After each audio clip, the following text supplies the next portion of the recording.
श्री शिवाय नमस्तुभ्यम। जय श्री कृष्ण। राधे राधे। श्री शिवाय नमस्तुभ्यम। आज हम आपको दशहरा की कहानी सुनाते जो इस प्रकार है। एक गांव में सास ने अपने बहू से कहा कि जाओ आग लाकर भोजन बनाओ, बड़ी भूख लगी है। बहू आग लेने गई। उस दिन गांव भर में घर घर दशहरा की पूजा थी, इस कारण किसी ने उसको आग नहीं दी।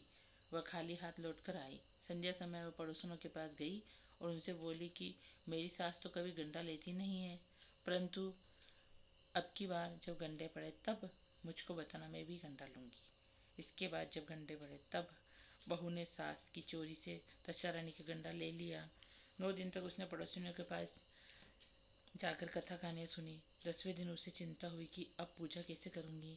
तब वह मन ही मन दशहरा का ध्यान करके मनाने लगी कि यदि सासू जी चली जाए तो मैं पूजा कर लूँ। दशहरा की कृपा से सास को खेतों पर जाने की सूझी। उसने बहू से कहा कि भोजन बनाकर तैयार करना, तब तक मैं खेत खलिहान तक होकर आती हूँ। यदि मुझे देर हो जाए तो मुझे खेत पर ही खाना दे जाना। बहू तो यही चाहती थी। उसने कहा कि आप निश्चिंत रहिए। जो ही सासू जी ने पीठ फेरी त्यों ही बहू ने स्नान करके विधिवत दशहरा की पूजा की। तदनंतर वह पूजा की सामग्री मिट्टी के गोले में रखकर उसे भेंट कर पधारने के लिए ले ही जाने वाली थी कि सासू जी आ गई। तब उसने जल्दी से उस गोले को छाछ के मटके में छिपा दिया। सास ने आते ही बहू से पूछा कि तू मेरे खाने को क्यों नहीं लाई। उसने जवाब दिया कि आज मैंने सिर से नहाया, इसी कारण रसोई में देर हो गई। मैं थाल परोसती हूँ, भोजन कीजिए। सास का गुस्सा शांत हुआ। चौके में बैठी ही थी कि उसका लड़का भी आ गया। वह भी माता के साथ भोजन करने बैठ गया। सास भोजन करके उठना ही चाहती थी कि लड़का बोला, मुझे तो छाछ चाहिए।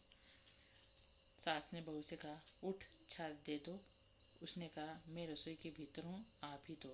बुढ़िया उठी, मट्ठा लेने गई, परंतु जो ही उसने छाछ की मटकी उठाई कि उसमें कुछ गड़गड़ाता हुआ सुनाई दिया।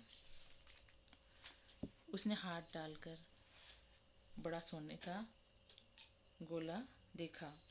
सास ने आश्चर्य से बहू से पूछा, अरे इसमें क्या है, इसका भेद बता, अभी तो तेरी खबर लेती हूँ। वह बोली, मैं क्या जानूँ, मेरी दशहरा नहीं जाने। मैंने चोरी से दशहरा का गंडा लिया था और चोरी से पूजा की थी। आप आ गई इसलिए मैं गंडा जलाशय में पधराने नहीं जा सकी। दशहरा ने उसे सोने का कर दिया, तो मैं क्या करूँ। बुढ़िया ने बहू को गले लगा लिया और कहा कि अब मैं भी तेरे साथ गंडा लिया करूँगी और विधिवत व्रत और पूजन किया करूँगी। हे दशहरानी, जैसे तुमने सास बहू को दिया वैसे ही अपने सब भक्तों को देना।